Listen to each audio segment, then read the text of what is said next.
Hey everybody, this is Courtney Starhart, and I'm here today to say hello to everybody and talk about consciousness and the changes that are going on our planet. These are extraordinary times that we live in, and certainly there's never a dull moment nowadays. I'd like to ask everyone to share this video.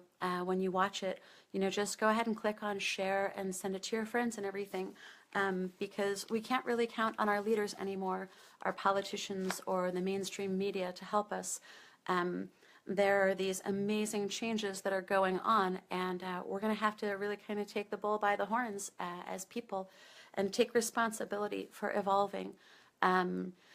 Since ancient times, there have been prophecies that our elders left for us on temple walls, in oral tradition, and in all kinds of different ways.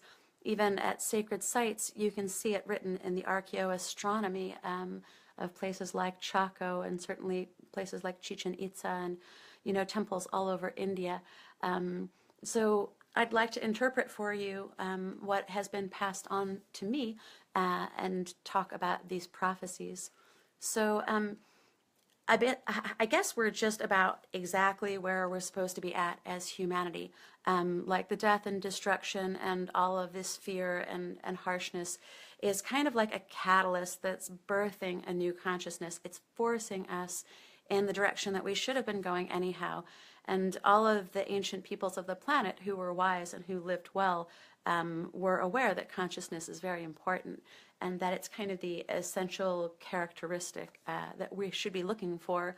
So this kind of consciousness of unity consciousness is like a honey, or it's like a perfume. If you've ever smelled a flower or watched flowers blossom, then that's what this level of consciousness is like. And we can kind of sense it on each other. We can smell it on one another when our hearts are open and there's a beauty about someone who's in a state of grace. Then we can sense that. So this is kind of like a hallmark of high culture and evolved philosophy. So the ancient peoples might not have been driving around in cars or using cell phones, but they developed a different kind of technology. And this is the type of technology that we have for free. And this is what we're teaching people to develop. It's really a state of mind that we're looking for in our human evolution. So one of the prophecies that was passed on to me in oral tradition was of the people of the honey in the heart. Martine Prechtel has this wonderful book, Long Life and Honey in the Heart, and I really recommend reading it. Or another one of his books is called Stealing Bonifacio's Roses. And some of these books really convey that state of consciousness of, reassembled embodiment of divine consciousness. And there are all kinds of legends. So this business of honey in the heart is a consciousness where we understand that it's not you and me, it's us, it's universal spirit, that we're actually one at a lot of different levels. And this is a really important teaching, and you'll find it in Buddhism and Hinduism, in Native American cultures and shamanism. And as shaman, that's where we derive our power, actually, is from that unity. So another example that some people might recognize is ceremony and sweat lodge and things like that. Kirtan, when we sing together, we're unifying our minds and our hearts, and with that power, we're able to do a lot more than we're able to do alone as human beings. So that's what we're working towards. We also have these prophecies, I'm told, and I'm not an expert, but I'm told that there are these prophecies about the Kali Yuga and the end of this long cycle of time. We're at the end of the harshest, most violent aspect of the dark kind of male energies. And that's why people are talking about rebirthing the divine feminine. It's an energy that we're rebirthing. And of course, women have been disenfranchised because that kind of goes along with the energies of these times. And of course, Mother Earth has been abused because, again, it goes along with the foolishness of these times. So we're birthing something new. We're getting together. We're going to be doing a retreat for New Year's down in Mexico with a very special Maya shaman who's also an archaeologist and has been a temple keeper for Chichen Itza, both as an intellectual and an academic as well as a medicine person.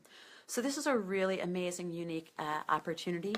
And we also have these classes going on at Finding the Force, as you guys probably have heard me talking about. We actually did launch our webinar, and now we have these classes and memberships and things available. But I'm also just going to be broadcasting live.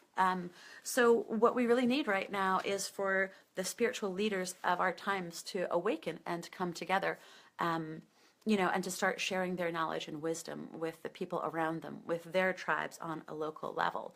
So what we're doing is kind of like tuning up the orchestra, and we have all of these spiritual musicians all over the planet, and they already know how to play their instrument, but we'd like to learn to sing kind of the same song or play the same song together as a symphony.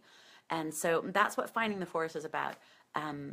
It's a pretty high level kind of training at a certain point, and then it's kind of for everybody at another point. You can learn the basics of spirituality, or you can learn these more advanced techniques. But there's something there for everybody because we're trying to train the trainers and show the leaders how to start working in their communities. I'm going to also be reading a lot of poetry. Rumi is my very favorite poet, and I've been teaching a little bit from the Bhagavad Gita as well, and I guess that was appreciated because now I have friends all over the world, especially a lot in India are popping up, so I'm really grateful for that spiritual family. All right, so there are lots of different ways to find the Force. There are a lot of different ways to get this higher consciousness, this ecstatic consciousness. Art is one way, song is another way, ceremony is another way. Plant medicine is often helpful, all different kinds.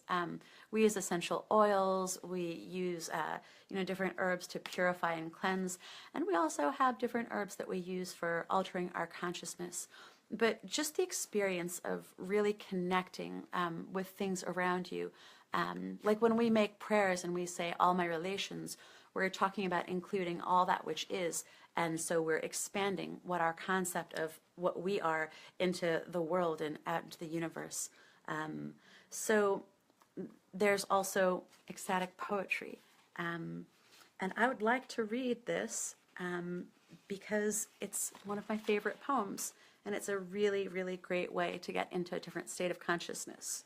Okay, so this is the Essential Rumi. The translation is by Coleman Barks, and I rather like this. This one is on page 78. It's called Talking Through the Door. You said, "Who's at the door?" I said, "Your slave." You said, "What do you want?" "To see you and bow." How long will you wait? Until you call. How long will you cook? Till the resurrection. We talked through the door. I claimed a great love and that I had given up what the world gives to be in that love. You said, "Such claims require a witness." And I said, "This longing, these tears." You said, "Discredited witnesses." I said, "Surely not." You said, "Who did you come with?" The majestic imagination you gave me. Why did you come? The musk of your wine was in the air. What is your intention? Friendship. What do you want from me? Grace. Then you asked, "Where have you been most comfortable?" In the palace. What did you see there? Amazing things. Then why is it so desolate? Because all that can be taken away in a second. Who can do that? This clear discernment. Where can you live safely then? In surrender. What is this giving up? A peace that saves us. Is there no threat of disaster? Only what comes in your street, inside your love. How do you walk there? In perfection. Now, silence. If I told more of this conversation, those listening would leave themselves. There would be no door, no roof, or window either. So, I hope you've enjoyed this little talk today. Much love to everyone, and just letting you know that despite all of the darkness out there, there's a lot of hope and there's a lot of love. And as I'm getting contacted by people from all over the world, I see this amazing beauty, and I see people waking up, and I see people really birthing a new consciousness. And it's all about love and unity and community and acceptance and gratitude. So, well, love us, Universal Spirit, namaste, and see you soon.